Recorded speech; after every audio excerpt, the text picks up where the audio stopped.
Hello dear students, और I hope आपकी SSC JE 2024 को लेकर के प्रिपरेशन काफ़ी बढ़िया चल रही होगी।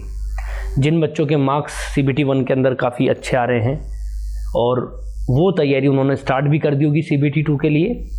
और बच्चों उसी के कंटिन्यूएशन में जैसा कि पावर सिस्टम का एक पूरा एनालिसिस CBT 2 जो पिछले साल 2023 के अंदर हुआ था, सुमित सर ऑलरेडी लेकर के आ चुके हैं। जिन बच्चों ने वीडियो वो देखा नहीं है वो भी उस वीडियो को देखें। और मैं आज आपके लिए इस वीडियो के अंदर इलेक्ट्रिकल मशीन का पूरा एनालिसिस लेकर के आया हूँ CBT 2 के लिए। तो करते हैं स्टार्ट।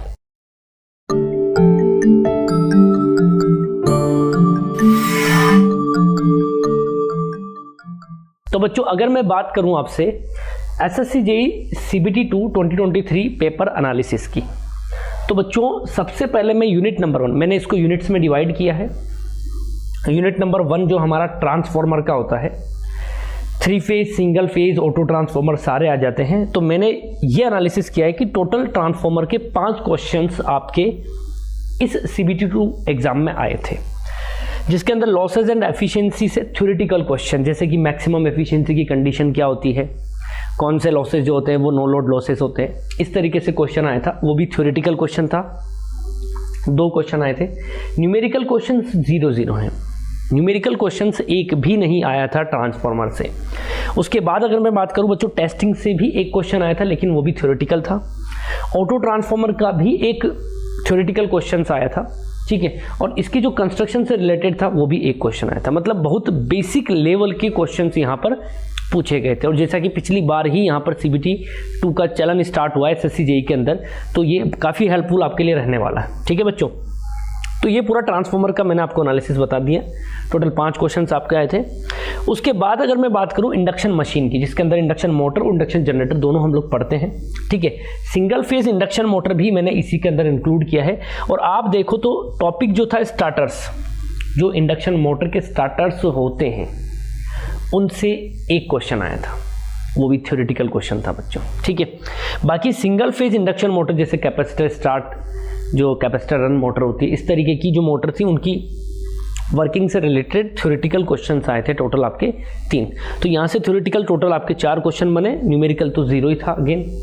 तो इंडक्शन मशीन से भी बच्चों बेसिक ही क्वेश्चन पूछे गए थे, पहली बार चूंकि हुआ था तो ठीक है ना। उसके बाद यूनिट नंबर 3 की अगर मैं बात करूँ तो सिंक्रोनस मशीन, जिसके अंदर हम लोग अल्टरनेटर और जो मोटर होती है सिंक्रोनस मोटर वो पढ़ते हैं, ठीक है।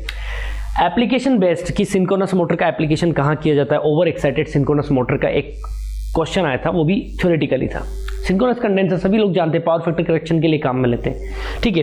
तो उसकी एप्लीकेशन बेस्ड 2 क्वेश्चन आए थे, न्यूमेरिकल अगेन 0।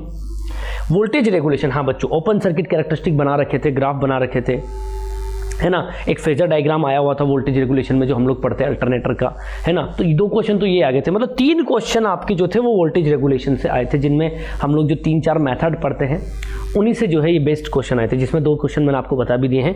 न्यूमेरिकल अगेन नहीं आया था।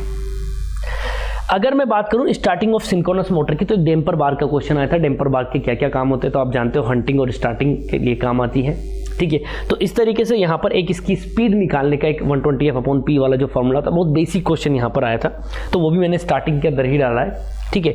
तो वो भी 3 क्वेश्चंस आपके आए थे यहाँ पर, और अगेन न्यूमेरिकल 0 था। हाँ, वो स्पीड निकालने वाले को आप बोल सकते हैं, एक न्यूमेरिकल बोल सकते हो, है ना। लेकिन कोई मैंने इसलिए उसको नहीं काउंट किया कि यार सिंक्रोनस स्पीड निकालनी है, NS = 120F/P। अब बताओ उसमें क्या मैं मतलब बोलूँ कि क्या न्यूमेरिकल है। फॉर्मूला हर बच्चे को याद होता है, किसी बच्चे का वो गलत नहीं हुआ होगा। आर्मेचर रिएक्शन से रिलेटेड एक क्वेश्चन आया था, जिसमें कि जैसे ओवर एक्साइटेड अल्टरनेटर है तो आर्मेचर रिएक्शन कौन सा होता है, इस तरीके से बेस्ड क्वेश्चंस आपके आए थे, ठीक है। तो टोटल अल्टरनेटर से काफ़ी क्वेश्चंस आए थे बच्चों। 9 क्वेश्चंस आपके अल्टरनेटर वाले, यानी सिंक्रोनस मशीन, मोटर और जनरेटर, वहाँ से आए थे, ठीक है। तो काफ़ी वेटेज था बच्चों इसका। अगर हम बात करें यूनिट नंबर 4 DC मशीन्स की, तो DC मशीन्स के अंदर इनकी जो स्पीड कंट्रोल होती है, जैसे rotor armature resistance control method होता है ना, और फ्लक्स वीकनिंग मेथड होता है, इस तरीके से, है ना। तो स्पीड कंट्रोल से आपके टोटल 2 क्वेश्चंस आए थे। उसके बाद में बात करूँ वर्किंग से रिलेटेड, जैसे कि फ्लेमिंग का लेफ्ट हैंड रूल जानते हो ना आप लोग, कहाँ अप्लाई किया जाता है, मोटर रूल बोलते हैं उसको, उस पर बेस्ड एक क्वेश्चन आया था, वो भी थ्योरेटिकल था। स्टार्टर को लेकर के एक क्वेश्चन आया था, और इसकी जो कंस्ट्रक्शन होती है बच्चों उसको लेकर भी यहाँ पर एक क्वेश्चन आया था। ठीक है, तो टोटल थ्योरेटिकल क्वेश्चन ही आए थे आपके 5 क्वेश्चन थे, और न्यूमेरिकल क्वेश्चन आपके अगेन 0 थे। ठीक है बच्चों, न्यूमेरिकल का सेंस मतलब थोड़ा ठीक ठाक अच्छा न्यूमेरिकल बने तो बात बनती है। स्पेशल मशीन जो कि अपने आप में स्पेशल है, केवल एक रिलक्टेंस मोटर का थ्योरेटिकल क्वेश्चन आया था स्पेशल के अंदर, केवल एक ही आया था, थ्योरेटिकल क्वेश्चन था बहुत बेसिक, और टोटल आपके अगेन एक ही क्वेश्चन थे। तो इस तरीके से अगर हम लोग पूरी बात करें बच्चों मशीन की, तो कंप्लीट मशीन के 24 क्वेश्चन्स आपके आए थे। टोटल कितने थे? 24 क्वेश्चंस थे, जिनमें न्यूमेरिकल 0 था। टोटल जो है 24 ही आपके थ्योरेटिकल क्वेश्चन थे। एक वो 120F/P वाला था, तो उसको मैंने बोल ही दिया आपको, अगर आप उसको न्यूमेरिकल मानोगे तो फिर बात कहना ही क्या। जैसे मान लो क्वेश्चन आ गया 2 + 2 करो कितना आ रहा है, अब इसको क्या मैं क्वेश्चन का नाम दूँ, मैं कहता थ्योरेटिकली है, कुछ है ही नहीं इसमें। ठीक है, तो वो था एक क्वेश्चन, अगर उसको ले भी लेते हो तो 23 और 1 24, तो टोटल मशीन के 24 क्वेश्चन आपके आए थे। मतलब काफ़ी वाइड इसका वेटेज था बच्चों, समझ रहे हो मेरी बात को। लेकिन एक बात मैं बता दूं, लेवल ऑफ जो पेपर था, अब देखना भले इलेक्ट्रिकल मशीन का जो लेवल था ना, बहुत ही बेसिक लेवल के क्वेश्चन आए थे।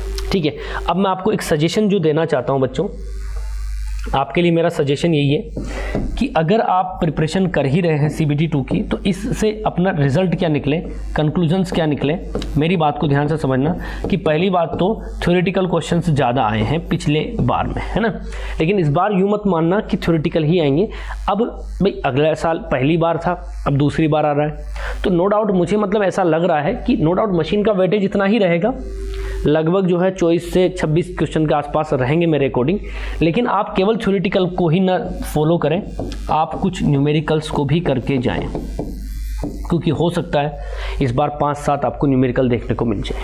ठीक है, और न्यूमेरिकल्स के जो टॉपिक्स है, जैसे कि वोल्टेज रेगुलेशन हो गया, ट्रांसफार्मर का एफिशिएंसी का हो गया, टेस्टिंग जो होती है ट्रांसफार्मर की, वहाँ से आ सकता है आपका, इंडक्शन मोटर के स्टार्टर्स जो होते हैं वहाँ से आपका न्यूमेरिकल क्वेश्चन बन सकता है। ठीक है, अल्टरनेटर जो होता है उसके वोल्टेज रेगुलेशन से बन सकता है, समझ रहे हो मेरी बात को। उसके अलावा जो है स्पीड कंट्रोल जो होती है, डीसी मोटर से काफ़ी अच्छे न्यूमेरिकल्स बनते हैं बच्चों, टॉर्क वगैरह का आता ना, KFI करके, है ना। तो इस तरीके से करो, न्यूमेरिकल की प्रैक्टिस जरूर करो। मतलब मैं इस एनालिसिस को लेकर के आया, तो यूँ मत समझना कि केवल थ्योरेटिकल क्वेश्चंस आते हैं। हाँ, इस चीज़ को आप माइंड में रखना, करना दोनों है, थ्योरेटिकल न्यूमेरिकल दोनों, लेकिन इस चीज़ को माइंड में रखना कि पेपर का लेवल बहुत बेसिक लेवल था, मतलब बहुत बेसिक था। तो आपको ये टेंशन नहीं लेनी कि सर बहुत मतलब टफ पेपर आएगा, ऐसा नहीं होता है। आएगा वही नॉर्मल जो मॉडरेट लेवल का पेपर है, मतलब मॉडरेट और इजी इतना ही रहेगा, इससे ज़्यादा नहीं जाएगा। और बाकी न्यूमेरिकल आ सकते, इस बात की मैं गारंटी ले रहा हूँ। ठीक है बच्चों, सो आप अपनी तैयारी को कंटिन्यू रखिए, और गारंटी है अच्छे से मेहनत करोगे तो आपका इस बार सिलेक्शन 100% हो जाएगा। ठीक है बच्चों, तो मेरी तरफ से जो एनालिसिस था वो मैंने आपको बता दिया है। बाकी अगर आपका कोई भी डाउट है तो आप कमेंट बॉक्स में कमेंट भी कर सकते हैं। सो बच्चों बने रहिए निम्बस लर्निंग के साथ, ये है आपके फ्यूचर की तैयारी। All the best.